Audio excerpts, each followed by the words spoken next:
Women's nature, क्यों पसंद आते हैं उन्हें टॉक्सिक और बैड बॉयज़।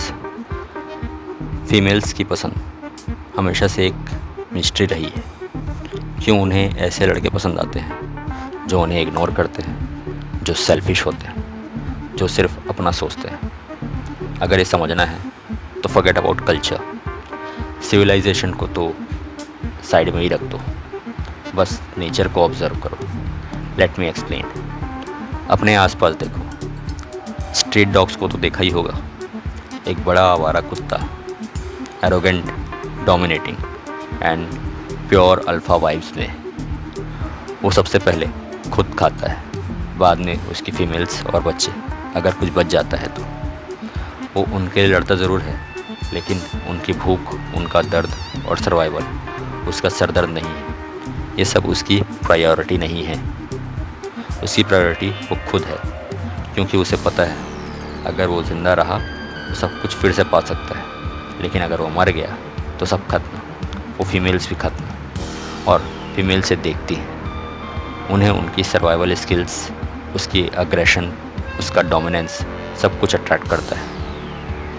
अब जंगल में देखते हैं लायन। एक मेल लायन के पास होती है कई लायनेस। वो सब उसी के लिए होती है, वो सब उसी की होती हैं। वो उनके लिए लड़ता है, पर पूरी कंट्रोल उसी के हाथ में होता है। Total power, no emotions. वो अपने बच्चों की हिफाजत करता है, लेकिन बदले में चाहता है एब्सोल्यूट कंट्रोल। और जब वो किसी दूसरे के बच्चे को देखता है तो उन्हें मार देता है, ताकि उसका ही वंश चले, जस्ट टू इंश्योर उसका ही लेगेसी चले।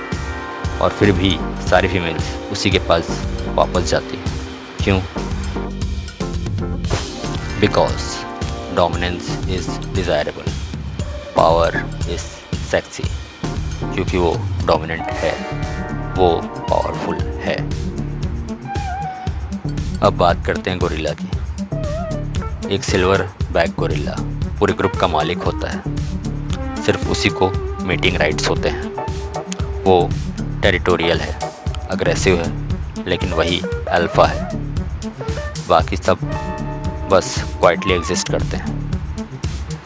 अब ह्यूमंस की असलियत देखते हैं। अब सोचो, इंसान कहाँ खड़ा है। हम सोचते हैं हम सिविलाइज्ड हैं, कल्चर्ड हैं, लेकिन हमारी बायोलॉजी अभी भी प्रिमिटिव है। असल में हमारी बायोलॉजी अब भी वही प्रिमिटिव प्रोग्रामिंग फॉलो कर रही है।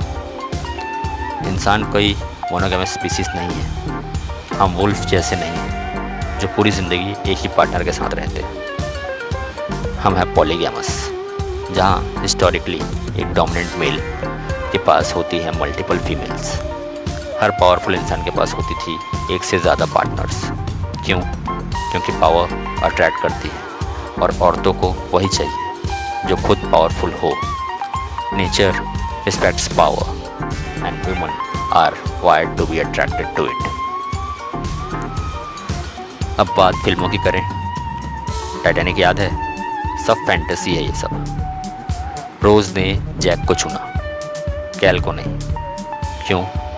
क्योंकि उसे लगा वो एक गोल्डन केज में बंद है। लेकिन असल ज़िंदगी में औरतें उसी गोल्डन केज को पसंद करती हैं, जहाँ वो social status, safety, luxury lifestyle और जहाँ उसके बच्चे सेफ हों, वो जगह चाहती है।